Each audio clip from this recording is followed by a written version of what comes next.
everyone, welcome back to It's Pretty Simple. I have finally completed my studio, and so today is the first recording in here. It's completely soundproofed, so I'm really hoping that the sound is going to be good, because I know the past couple of episodes was a bit of a mess, but this is going to be the permanent studio unless I'm traveling.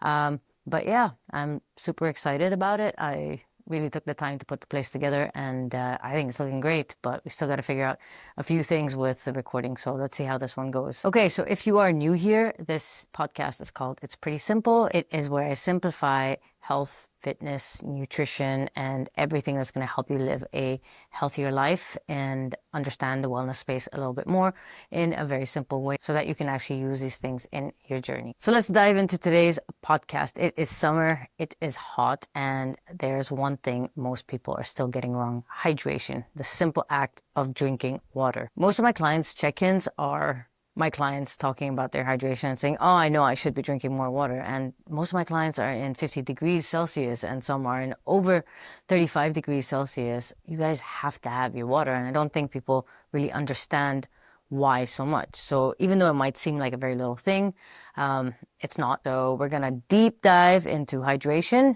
how it affects your workouts, your fat loss, your energy, and even your cravings. So if you want to get results, water is important. If you want to be healthy, water is important, but we're going to dive into the details in a sec. I'll also break down how much water you actually need, why thirst is not the sign to tell you whether you're actually dehydrated or not, and how staying hydrated is probably another overlooked fat loss tool out there, just like walking. I think it's a bit more overlooked than walking. So let's get into it.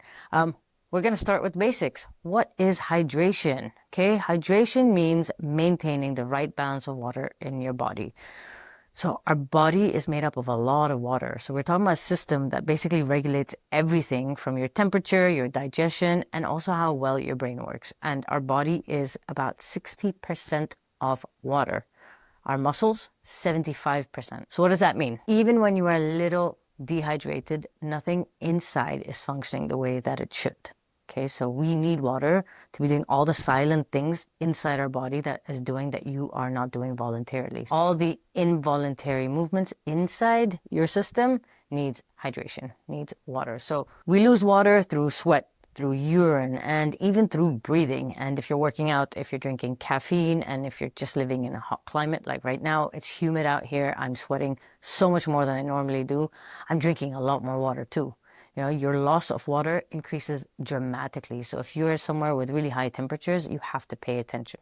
So what happens when our body is dehydrated, other than the fact of the functions not really working properly? So even a mild dehydration of 1 to 2% of water loss, it can lead to things like fatigue, headaches, dizziness, constipation, and food cravings.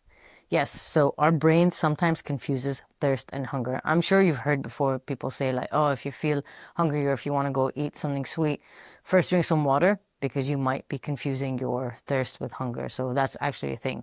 Now, if you're training regularly, dehydration also means you're going to fatigue much faster. Your heart rate is going to spike a lot higher than it should. Your workout feels way harder than it is, and your recovery tends to slow down.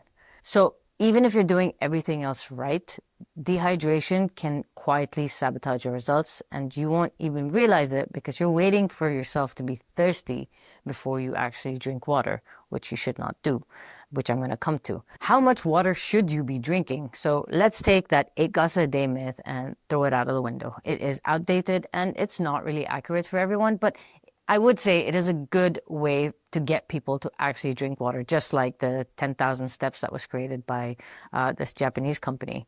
But anyway, now there are studies that show that about 2.7 liters per day for women and about 3.7 liters per day for men. So this includes all fluids, even from food, coffee, or tea. Your actual need is going to depend on various things. It's going to depend on your body size. It's going to depend on your activity level. How much cardio are you doing is going to be very different also from weight training. So if you do more cardio, you're going to need more water because you're going to be losing a lot more water because you normally sweat more when doing cardio. What your diet is like. So if you have a high protein and high fiber diet, you're going to need even more fluids. And then, of course, there's the temperatures that you're living in. So as I said earlier, I'm drinking a lot more water now because it is humid. I'm not feeling thirsty, but I'm sweating, so I know that I need water. And the temperature outside, so heat, humidity, and how much you sweat. Some people may sweat less than other people. Some people may sweat more than other people. How do we check our hydration if it's not just our thirst being the indicator? Thirst should actually be the last thing. That's when you know that you're thirsty, and that you should never let it get to that point. So a really practical way to do it is urine color. So you want to aim for a pale yellow. If it's dark or amber, so much darker pee, you are behind and you definitely need to be hydrating. You are extremely dehydrated. But if you want to be more precise, you can weigh yourself before and after your workouts. Like every half kilo lost is about 5 ml of water that you need to replace. So I did this post actually on my Instagram while I was doing jiu-jitsu last summer, I think. And the gym has no air conditioning. So we've just got these fans and we're wearing the kimonos and everything. And I wanted to show people that when you're losing weight, it's not you're losing fat, or if you're gaining weight, it's not just that you're gaining fat, because there is water weight. And people just don't look at that. So I did this experiment where every time I went to class, I got there first thing in the morning before food, before anything, I would weigh myself, go into class. It was an hour and a half class. I would sweat like crazy. As soon as I'd come back out, I'd take off all my clothes, step on the scale again, and I had always lost between 1.5 to 2 kilos of water from sweating that much. So that's a pretty good indicator as well if you want to check. So practical, check your pee-pee. And another way is to check your weight. But if you're somebody who gets scared with the weighing scale, don't do that. Just check your pee. Okay, so now let's look at hydration and fat loss. What is the connection and why does it matter? So number one, you might be eating when you're just thirsty, as I had mentioned earlier. Your brain can sometimes mistake thirst for hunger. So next time you're starting to feel a bit snacky, not like hungry for a whole meal, try to drink some water first and it might solve the craving. If you've skipped a ton of meals, then obviously you are hungry, and don't try to suppress your hunger with water. It's only if you're just getting snacky, and you shouldn't really be snacky at that point. Number two, water supports digestion and metabolism. So if you're dehydrated, your digestion is going to slow down. Your metabolism is going to slow down, and your ability to absorb nutrients from food is going to take a hit. So for everything inside, all our systems working together, from the moment you eat, way it comes down into your GI tract, goes into the small intestine, all this work requires water. It requires the transportation of cells. So if you don't have enough water in your body to be used by every part that needs it, including your brain, then everything's going to start to move a lot more slower, and you're going to end up taking a hit with that. Number three, cold water has a mild calorie burning effect. So it's not a big thing, so don't think that you should always drink cold water. There's not enough studies said on that. But they do say that drinking cold water increases your energy expenditure just a little bit. So it's like going into an ice bath. You know, people say do cold water or sleep in a cold room, because you're going to be actually burning fat more effectively. But then again, with the drinking cold water, there's not really that many studies out there, but it makes sense, you know, when they tell you to do cold baths or sleep in a cold room. So it all kind of correlates together. Number four, it's going to improve your workouts. We all want to get better at the gym. If you are hydrated, you are going to be performing better. You are going to lift heavier. You're going to recover faster. And all of it is going to support your fat loss in the long run. And have you ever tried going for a run dehydrated? Actually happened to me 2 days ago. I didn't drink enough water before bed that night. And when I woke up, I had one very small cup of water, just what was left beside my bed, because I wanted to get my shoes on and get out of the house. And oh, I took a hit for that. It was hot outside and I was so dehydrated. I kept like trying to build saliva in my mouth, and nothing was happening. I just kept getting dry. And it's actually quite dangerous to get that dehydrated and be out in the heat. That's when people end up having heat strokes. And yeah, you don't want that. Number five, it helps with water retention. So if you're drinking more water, you can actually reduce your bloating. So if you've had too much sodium, so if you have too much salt in your diet, when you're dehydrated, your body is going to hold on to water. So the solution to that puffy bloated belly, or that puffy bloated feeling that you don't like, is more water, not less water, because then you want to flush it all out. So bottom line here, water is not going to actually go and burn fat by itself, but it supports every system that helps you burn fat more effectively and better. All right, let's come to water versus electrolytes. So hydration is not just water, but there's a lot of talk about electrolytes. And I also want to say that I've noticed a few people that I know who have mentioned that they are using electrolytes to stay hydrated because they can't drink that much water. So I just want to say that you should be drinking water, and electrolytes is a great supplement to add on. So when we sweat, we lose electrolytes. What are electrolytes first? Electrolytes are sodium, potassium, and magnesium. Okay, so if you are working out hard, especially in the summer, you're outdoors, just drinking water is not going to cut it. If you are doing a lot of cardio, just drinking water is not going to cut it. And that's when you need the electrolyte support. So whether you're getting it from a Gatorade, from powders, or even just adding a pinch of salt to your water, it's going to help. But do not use that as your only way of hydration. I've had people tell me that they're adding it to their bottle and that's all they're having for the whole day because the bag says equal to 8 cups of water. No, please don't do that. Also, I want to add in that if you are cramping, feeling lightheaded during your workouts, or you're getting really dizzy after, the chances are that you need more sodium and not water. So having an electrolyte at that point is also a good idea. Also, water overload without sodium. Can it actually be dangerous? Because, they say too much of anything is dangerous. So it is actually a thing. It is very rare, so I'm just putting it out there, but you have to keep drinking water. It's actually called, I have this word written down, I'm dyslexic, hypotonia. Can't say it, all right? And it can mess with your brains and muscles. So yeah, having too much water can have that effect, but I think there's like 1 or 2 cases in this entire world that's actually happened, so don't worry about that. Okay, so after talking about hypotonemia, we're gonna come down to talking about the hydration myths. There are hydration myths, you'll be surprised. Myth number 1, coffee dehydrates you. Now, I know after drinking a cup of coffee, a lot of us tend to feel slightly dehydrated, but it's not the coffee that's actually dehydrating you. Yes, caffeine has a mild diuretic effect, but coffee and tea still count towards your daily fluid intake because we are adding water to it. So it's the caffeine itself that may dehydrate you a little bit, but not the actual coffee, if that makes sense. Myth number 2, or a common practice that people tend to do, when you're thirsty, you drink water. Wrong. If you are thirsty, it means that your body is already dehydrated. Don't rely on thirst. Make sure to build habits and get adequate water before you hit thirst. Myth number 3, you can't overhydrate. Well, too much of anything is not good. So yes, it is possible to actually overhydrate, especially endurance athletes who are chugging plain water without any salt. So you need a bit of sodium. So it's really important to have those electrolyte drinks. My favorite one here in Spain is Aquarius, and I love the watermelon flavor. I love having it after a run. It makes me just feel so good.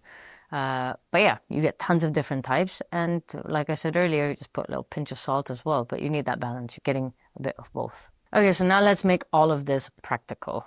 How do we put this into our daily life? Number 1, start your day with water. Water before coffee, like just 1 glass as soon as you wake up. I'm so surprised by the amount of people I know who don't wake up and have a glass of water first thing. I've been doing it since I was a kid. My parents always kept water by our bedsides. As soon as we wake up, they always would tell us to drink water. And now that I'm an adult and I speak to so many people, there's a lot of people who surprisingly do not feel the need to have a glass of water in the morning, and then they just go start their day, brush their teeth, go have their coffee, and then they drink water. So start making a habit of placing a glass of water by your bedside. So when you wake up, that's the first thing you do, and then you go on. Second, carry a water bottle with you. If you have a water bottle with you all the time, you are going to drink water. If you don't, you're not going to drink water. I mean, how many times has it happened if you have a habit of keeping a water bottle with you that if you've forgotten it at home that day, you've actually not drank any water that day that you've left your water bottle at home? It happens, right? So keep a water bottle with you at all times. If you're somebody who does not keep a water bottle, please start keeping one. I'm at home most of the time because I work at home. I always fill up a jug of water, keep it at my desk with a glass, and I try to finish the whole 1.5 liters in the beginning of the day, and then I fill another one later in the day. Now, when I go to the gym, I take a water bottle with me. Wherever I go, I got my water bottles from my bike, and I always have them refilled and kept on the bike so that I don't have to remember to take them because I always make sure that they're there. So this helps when I'm out and I haven't got a water bottle in my backpack. I know it's on the bike. Just grab it, drink it, and I'm good. So I'm making sure that I'm hitting all my water. And then I also drink sports drinks. Number 3, you can add flavor to your water. If plain water is boring, use lemon, add some cucumber, add some mint, or some no sugar electrolyte powders. You get plenty of those. I had done raspberries once and it was actually quite nice. I get it. Some people don't like the taste of water, even though water tastes like nothing. Even though some waters do have certain taste depending on the minerals, but I know a lot of people who just say it tastes like nothing or I don't like it and so I don't drink it. But you need it. So a little bit squeeze of lemon, add some cucumbers, make it something different, but drink water. And if you don't want to drink so much water because you don't like the taste of it, we come to number 4. You can hydrate with food as well. So watermelon gives you hydration. Cucumber gives you hydration. Oranges gives you hydration. If you're having soup, it gives you hydration. So all these fluids count. Number 5, match your water to your training. So more sweat, more fluid. So if you're doing more cardio, like I mentioned earlier, you want to be drinking a lot more water. You got to be having electrolytes as well. And then finally, number 6, you want to track. Not forever. Track your water just for a few days so you can actually understand how much water are you really getting. So it's super helpful to have a big bottle with you, you know, the measurements and see how many you go through already. And then if you see that it's less than the baseline, which is 2.6 for women and 3.7 for men, no, 2.7 for women and 3.7 for men, then you want to up it. And if you're somebody who eats out a lot or you travel frequently, you need to drink extra, drink more water. Flights, restaurant food because of the sodium, and heat is all going to dehydrate you pretty fast. So you need to be mindful about it. We're in summer now, and summer heat increases your sweat losses, even if you're not working out. So depending on the temperature, even if you're somewhere where they constantly have AC, even from just going from where you are to your car and then from your car driving 15 minutes, you are going to sweat a little bit. So you are losing more water than you would in the winter. So it's not just about when you're working out, but just the regular sweating in general. So you need to remember that what felt enough for you in winter is definitely not enough in the summer. If you are flying, you want to make sure that you are hydrated as well. Plan your bathroom breaks properly. I know a lot of people don't like using airplane bathrooms, and so you guys don't even bother drinking water on the beginning of your travel because you don't want to use the bathroom, but you gotta hydrate. So plan it, you know, drink your water, go to the bathroom, board the flight, be the first one to use the toilet before it gets dirty, and then as soon as you get off, go to a bathroom. I know it sounds really basic, but I know so many people who don't drink water because they don't want to pee on the airplane, and you need to. Flying also is something that dehydrates you. And of course, alcohol dehydrates you. So if you are going on a beach holiday this summer and you are going to be laying on the beach with a cold beer or a nice pina colada, double up on water. For every drink that you have, you need to have a glass of water. Like, that's my rule of thumb. Yes, I forget sometimes, but majority of the time I try to do that. And that actually allows me to not feel like absolute crap the next day. Because some of the feeling of feeling crap, part of your hangover, is dehydration. So if you're doing 1 glass of a drink to 1 glass of water, you're going to feel a lot less like shit when you wake up in the morning. And of course, if you are training outdoors in the summer, you need to make sure that you drink water before, drink water during, and drink water after. Don't wait till you feel faint. It is not a good idea. It's dangerous. So make sure if you're going for your midday run, you are hydrated. If you find a water thingy on the way, grab some. Otherwise, carry water with you on your bike or in your bag for running. Even if it's a short run, guys, in this heat everywhere in the world, you need to be drinking water even for a 5K run, all right? So there you have it. I know that this sounds super basic. Water may not be glamorous. It's not a new supplement and it's not a workout trend. Although when it was discovered, it must have been a miracle. But right now, water is water, right? But if your goal is to survive, you have to drink water. If your goal is fat loss, you got to be drinking water. If your goal is performance, you've got to be drinking water. If you don't want to feel tired and bloated and puffy all the time, you've got to drink water. So before we wrap this up, I want to remind you of the 3 things that you can try this week. You want to start your day with a glass of water. It doesn't have to be that much. Just start building up that habit. At least one nice glass of water. 250 ml is also enough. 500 ml is better before your coffee.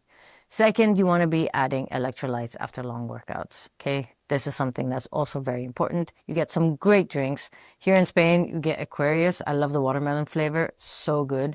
You get Powerade, you get Gatorade, you get these powder sachets. So whatever floats your boat, get yourself some electrolytes. Again, it's a supplement. It is not your only way of hydration. And then finally, track your water intake for the next 3 days after you listen to this episode and see where you stand. And then you can start building up from there. All right, guys, that's it for today's episode of It's Pretty Simple. I hope you enjoyed this episode and found it helpful. If you did, please make sure to share it. You can tag me on it. Instagram details are below. Share it with a friend who needs to hydrate. And if you're sipping water while you're listening to this episode, that's 10 extra points for you. And guys, I would really appreciate if you are not subscribed or not following to hit that subscribe or follow button. It is super helpful to encourage me to keep creating content for you guys. All right, so remember, the heat is on. Stay hydrated. We don't want anyone fainting. Have a good summer, guys, and I will catch you in the next episode.